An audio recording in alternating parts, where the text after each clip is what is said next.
Just one question I have. You told me, we heard about that the Vedas say that don't make any images of the God. Yeah. Whoever worships anything which has been created throws himself in darkness, right? The difference between Bhagwan and Allah is that Allah says that if you worship anyone apart from me, I will punish you forever and ever, and I will not spare you of this sin. But nowhere in Hinduism's books would you see that Bhagwan is saying, okay, if you worship anything apart from me, you will be put in Narak, which is the Hindi word for hell, forever and ever.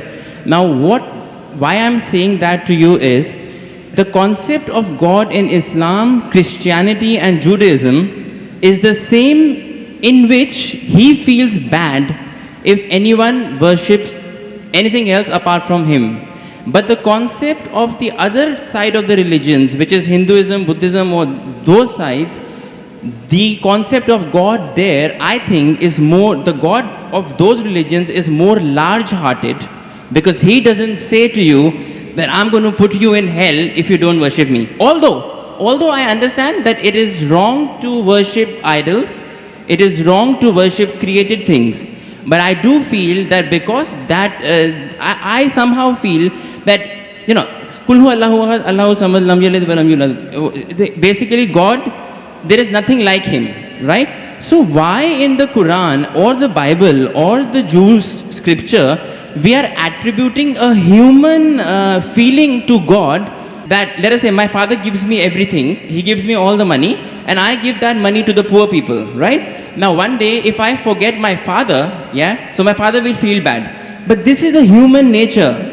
God is more large-hearted than that. Even if I don't worship him, he should have no problems. You know, he should not put me to hell, because that's egoistic.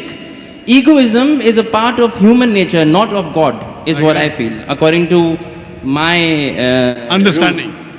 Brother Rahul is an old friend of mine, mashallah.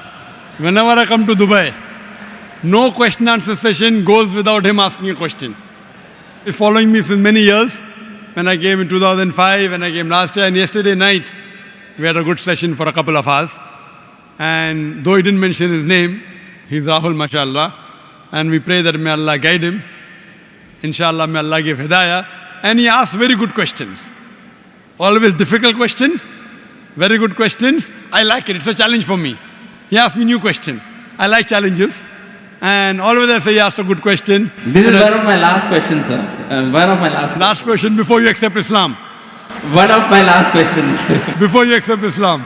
Clarify this. It just struck me. Actually, He told me he will not accept Islam in public, so I don't know problem. No, it's okay. Will you clarify me on this? I'll clarify with you, and I won't ask you to accept Islam in public. We have done that yesterday. Sir, Islam is a glorious religion, and it's given me a lot of peace, and I can say many good things about it, but please clarify. And you told, I'll clarify. You told me you have spent more time studying Islam than what you spend time in getting your degree of engineering. It is right. That's right. And I enjoy it more. Therefore, I enjoy your questions also. The brother asked a very good question, very attacking, very tricky, difficult question, that he understands that all the religions, Christianity, Islam, Hinduism, say there's no God except one God, don't make images, don't make idols. But Islam goes a step further. He will forgive any other sin except the sin of shirk. Surah Nisa chapter 4 verse 48, Surah Nisa chapter 4 verse 116. But in Hinduism, nowhere does it say that if you do shirk, Allah will not forgive you. Before I ask you a question about large-heartedness, nowhere does the Quran say that if you commit a murder, Allah will not forgive you. Brother, nowhere does the Quran say that if you commit murder, Allah will not forgive you. Does it mean that I will go and commit murder? Brother. Repeat again, sorry? Nowhere does the Quran say that if you commit murder, though it is the second largest sin in Islam, in the major sins, number 2 is committing murder of an innocent human being. Yes. After shirk is murder. Though the Quran says in Surah Ma'idah chapter 5 verse 32, that if anyone kills any innocent human being, unless it be for murder or for creating corruption in the land, it is as though you have killed the whole of humanity. But nowhere does the Quran say that if you commit murder, Allah will not forgive you. Allah will never forgive you. Does it mean that I will go and commit murder? No. Yeah, enough. Same way, when the Vedas don't mention that if you don't do shirk, Allah will not forgive you, you should not do shirk. I understand. Very good. You are an understanding person. I'll come to the large-hearted one afterwards. I haven't answered your full question. I've only answered the first part of your first question. I'll come to your large-heartedness afterwards. Yeah, I mean. I'll come to it. That's fine. But I like, cutting down the questions so that you understand better. Yes. Or if you understand, the other people also should understand. You're an intelligent person, I know that. Sure. MashaAllah, engineer done from UK. That's what he told me yesterday. Now coming to your part of large-heartedness. Yeah. That in Islam, if you don't do this, I'll punish you. That is a human nature. That if the father gives money to the son gives in charity, tomorrow the son doesn't ask about the father, so father feels bad. It's human nature, I agree with you. God is far superior, I agree with you. Yes. So why does God feel bad? Yes. Very good question, very intelligent question. Inshallah, you will get convinced. I won't ask you to accept Islam in public. Oh, sure. That we have done that yesterday. Yes. The Quran says, Allah subhanahu wa ta'ala does not require you, you require him. Now coming to the question. Now I'm making your question more easy. Mm-hmm. Why we have to say Allahu Akbar, Allah is the greatest? Allah asks you to say Allahu Akbar, Allah is the greatest. Tomorrow if you don't say Allah is the greatest, do you think Allah will become less? No. No. Yeah. Whether you say or not, Allah is already the greatest. Irrespective whether you say or not, it will make no difference, not even an iota of difference. He is already the greatest. He will remain irrespective whether you say or not. Why does he ask you to say that is the question. The question is, Allah subhanahu wa ta'ala knows the human psychology. For example, your mother has a heart attack. And now, you have heard of a very famous heart specialist in the world. If you know he's famous, he will give you some advice for your mother. Another person who's unknown, he comes and gives you advice. Whose advice will you follow? Repeat again, sorry. If your mother has a heart attack, Yeah. there's a person who you know is the most famous heart specialist in the world. I would follow the advice of the specialist. Why? Because you know he's number one, he's most famous. So the reason Allah asks you to praise him is not for his benefit, it's for your benefit. Because the moment you praise Allah, you will follow his advice. Agreed. By following his advice, Allah will not benefit, you will benefit. Yes. By the doctor giving advice to you, he will not benefit. Yes, you may give him fees, so that way he'll benefit. You aren't giving any fees to Allah. Yes. So Allah doesn't benefit anything. But the moment you praise him, it is human. When you say, Allah is the most wise, Allah is the greatest, Allah is the most merciful. Most wise, he gives advice, I'll follow. Most greatest, I'll follow him. Most merciful, I'll follow him. So you say all these praises not to benefit him, to benefit yourself. Agreed. Yes. So when you worship him, it does not benefit him, it benefits you. Yes. When you follow the advice of the doctor, it will benefit if you give him fees. Yes. You don't give any fees to Allah. Yes. It benefits you. Yes. So same way, Allah is large-hearted. By punishing you, do you think he will benefit? No. By punishing, he becomes I'm coming to it, brother Rahul. Yeah. Let me complete my answer. Sure. Yeah. By punishing you, he will not benefit, but he is giving you a fear. Why? If you have alcohol, he will punish you. If you have drugs, he'll punish you. Whether you have drugs or what difference does it make to him? Now, if he says, okay, don't have drugs, but if you have drugs, I will not punish you, then will you have drugs or not? You will have. If I give an examination, write 2. No, I won't have. If I'm convinced it's wrong for me, I won't have. I don't need that fear of the hell. The Right. fear of the hellfire to be put in my mind Yes. to yes. avert me. God convinces people in different ways. Some people with reason and logic. You're a logical person, you're convinced with logic. Some people want fear, some people want punishment, some people want reward. There are 3-4 types of ways which Allah speaks. You get convinced with reason and logic, you're like me. Yeah. You're like me. Yes. Some people, they are not convinced with reason logic. Leave logic. I'll get reward, I'll do it. I'll get punishment, I'll stay away. So if लेकिन सच क्या है होता क्या है reality में is the fear is it reality वो होएगा Yes, I'll tell you. Reality is that the hellfire is there and the punishment is there, Brother, right? let me complete the answer. Yeah. Will you allow me to complete the answer or you will? Yes, please. Let me complete, I'll give you a chance. Ji, ji. I'll give you a chance to say that you're convinced. Yes. But before I complete my answer, you're interjecting. Sure, sure. Yeah, please. After I complete, I'll give you a chance and ask you. Sure, yeah. Now, there's a teacher taking an examination. 2 plus 2 is how much? 4. Convinced? Now, there are some people, the teacher says, okay, now in the examination, those who write correctly will get plus point, will pass. Those who don't write correctly will fail. Now, when the teacher is telling hundreds of things, it's difficult for everyone to remember. But if you want to remember, you write. If you write correct, I'll pass you. If you write wrong, I'll fail you. So now the student starts memorizing. He starts like you passed your engineering. You are afraid of failing. Yes. If you wouldn't have studied, you would have failed. So if teacher says, no problem, even if you write wrong, I will give you part degree. Will you study? No. Though you're logical, Yeah. you understand Boyle's law, you understand trigonometry, you understand chemistry, but to remember, you have to stay awake, you have to slog. Teacher says, no problem, you understood? You write in the examination, right or wrong, 2 plus 2 is 3, I will pass you. Will you study? Well, it depends. I won't, but probably someone who is more sensible I'm would asking study you. to learn some knowledge. Correct. If the teacher says, now your aim is to get the degree, Yeah. once you understand, if you fail, you won't get the degree. Yeah. So here Almighty God speaks logically. Some people logically it doesn't make a difference whether hellfire is there or heaven is there. Other people, you do it, you get a reward. Like when you speak to your child, sometimes you speak logically, sometimes you say, I'll give you a chocolate. Yes. Sometimes, ek lafa marunga. Yeah. Yeah. I will yeah. give you one slap. Yeah. So this is what God knows the psychology of the human being. He is our creator. Sometimes logic, sometimes reasoning, sometimes reward, sometimes punishment. But once he says he has to follow, he can't lie. Once he says, he has to follow. So he's trying to convince you, suppose your son. Yeah. Yeah. I know you're not married. Yeah. I know you're not married.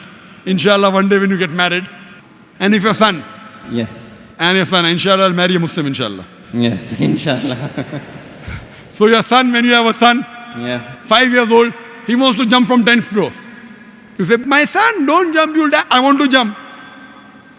You will die. No problem, I want to jump. One slap you will give him, right or wrong? Yes. You will tell him, I'll slap you. Yes. Yet if he wants to jump, you will slap him. A Yes. father is cruel to be kind. Is your intention to hurt him? No. Your intention is to hurt him little so that he prevents from the bigger hurt. Yes. So here if he says, no, I'm only acting. Maybe for little time you will think, I'll punish you and you don't punish him. But if he wants to jump, you will not wait till he jumps. You will give him one tight slap.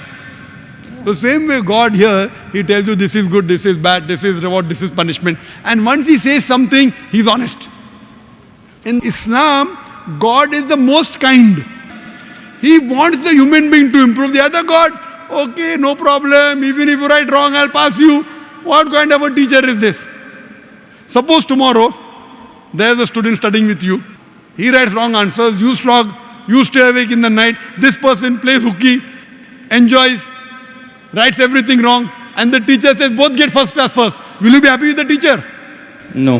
Why? You are a very unkind person. Very cruel. Unkind, not a good human being. I am wrong. Because you believe in justice. So besides God being kind and merciful, He is also just. Imagine someone rapes your sister, rapes your mother. God says, no problem. I'll forgive. On the day of judgment, won't you tell God, why No, did you not that's punish okay. No, that's okay. I'm talking about Wait, God wait. being egoistic on his own He is self. not egoistic at all. No, but he's saying It if you makes- do shirk, then I will put you in hellfire forever and ever. I'm not saying No, no. that he should not punish wrong deeds.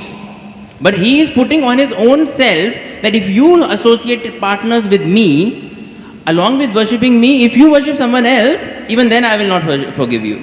That's the right thing. That's Because egoism. If the doctor says, Yes. if suppose the heart specialist tells your mother, see, this is a good thing, have only this medicine, nothing else. Someone else says, okay, have this medicine also.